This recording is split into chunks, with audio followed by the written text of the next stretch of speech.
गुरु भक्ति योग। गुरु में श्रद्धा गुरु भक्ति योग की सीढ़ी का प्रथम सोपान है।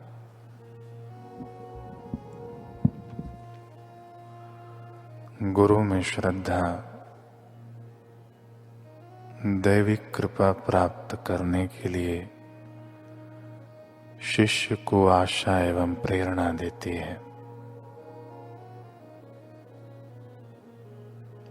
गुरु में संपूर्ण विश्वास रखो।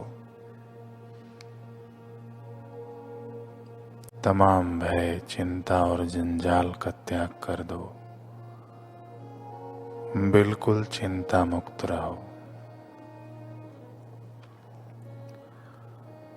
गुरु वचन में श्रद्धा अखूट बल, शक्ति एवं सत्ता देती है। संशय मत कर, हे शिष्य, आगे बढ़। ज्ञानी जनों के समागम से तथा पुराण और पवित्र शास्त्रों के अध्ययन से गुरु पर श्रद्धा दृढ़ करो। गुरु के उपदेशों में गहरी श्रद्धा रखो। सद्गुरु के स्वभाव और महिमा को स्पष्ट रीति से समझो। गुरु की सेवा करके दिव्य जीवन बिताओ, तभी ईश्वर की जीवंत मूर्ति के समान सद्गुरु के पवित्र चरणों में संपूर्ण आत्मसमर्पण कर सकोगे।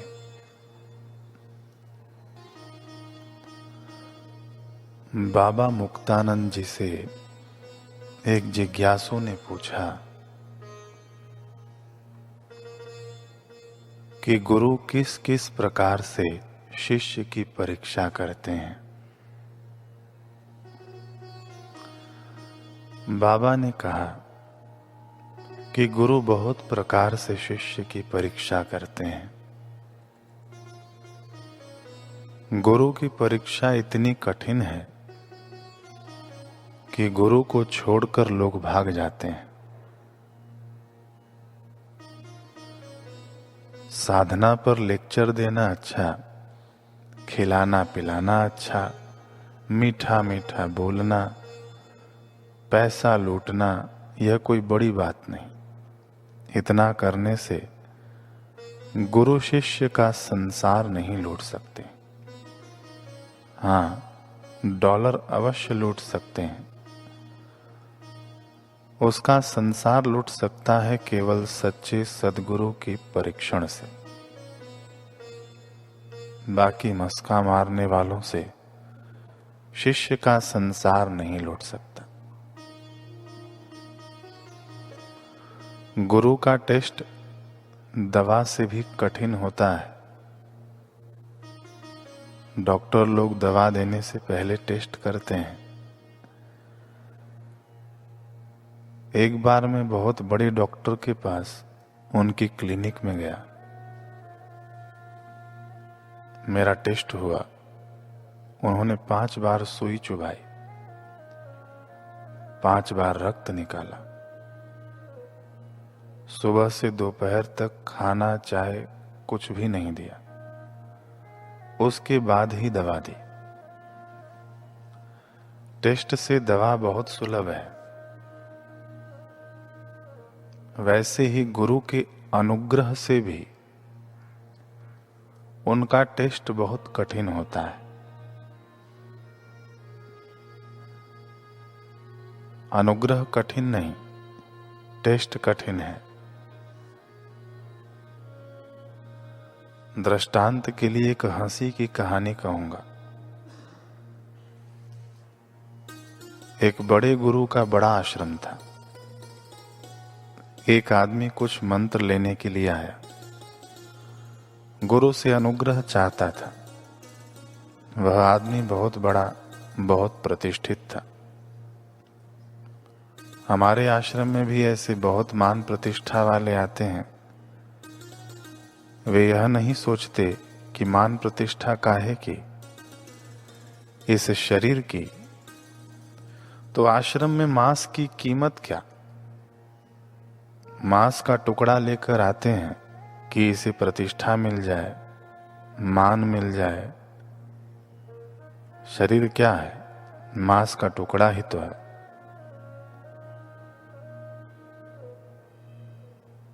एक बड़े आदमी ने मुझसे बड़े अभिमान से पूछा कि आप मुझे क्या समझते हैं?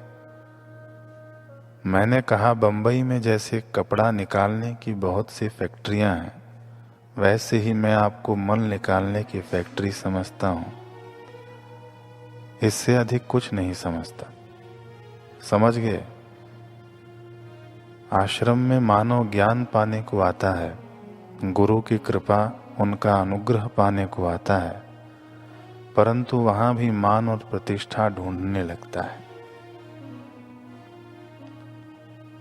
उस प्रतिष्ठित आदमी ने उन गुरु जी से कहा कि हमें मंत्र दो। गुरु ने कहा, तुम्हारे अंदर मंत्र प्रवेश के लिए जगह नहीं है, पहले शुद्धि करके आओ। वह आदमी कुछ समय के बाद शुद्ध होकर आया। आश्रम में प्रवेश करते समय एक लड़की झाड़ू दे रही थी। गुरु ने लड़की से कह रखा था, अगर वह बचकर न निकले तब सब धूली उस पर उड़ा देना।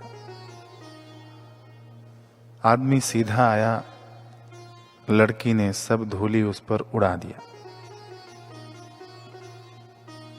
आकर बोला, क्या गुरुजी, हमको देखकर भी वह लड़की झाड़ू लगाती ही रही, हम पर सब धूली डाल दी। गुरुजी बोले, तुम्हारे में जो कई किलो मल है, धूल उससे कुछ खराब नहीं। धूल तो 200-500 ग्राम है, तुम्हारे शरीर में उससे अधिक मल है। अच्छा गुरुजी, चलिए मंत्र दीजिए, मैं शुद्ध होकर आया हूं। गुरुजी ने कहा, अभी तुम्हारी लायकी नहीं, पहले शुद्ध होकर आओ ठीक से। थोड़े दिन में वह फिर कुछ शुद्ध होकर आया। गुरु ने इस बार भी एक लड़की को तैयार किया। कहा, अगर वह स्वयं रास्ता न छोड़े तो सिर पर कचरे की टोकरी टकराकर सब उसी पर गिरा देना। वह बीच से ही आया। लड़की ने टकराकर सब कचरा उस पर डाल दिया। छी छी, दिखता नहीं, सब कचरा हम पर ही डाल दिया। गुरु से भी कहा, क्या गुरुजी, कैसा काम करते हैं लोग आपके यहाँ, सब कचरा हम पर ही डाल दिया। गुरुजी ने कहा, अभी भी मंत्र घुसेगा नहीं तुम्हारे अंदर, जाओ शुद्ध होकर आओ। इस बार उसने बड़ी तपस्या की, गुरु के वाक्यों को समझने की कोशिश की, बहुत लोगों से मिला अपनी शुद्धि के उपाय के लिए। अंततः मनीषियों ने उसे यही सलाह दी कि जो तुम्हारे गुरु चाहते हैं, जैसे उनकी सीख है, उसके अनुरूप ढल जाओ, यही सबसे बड़ी तपस्या है।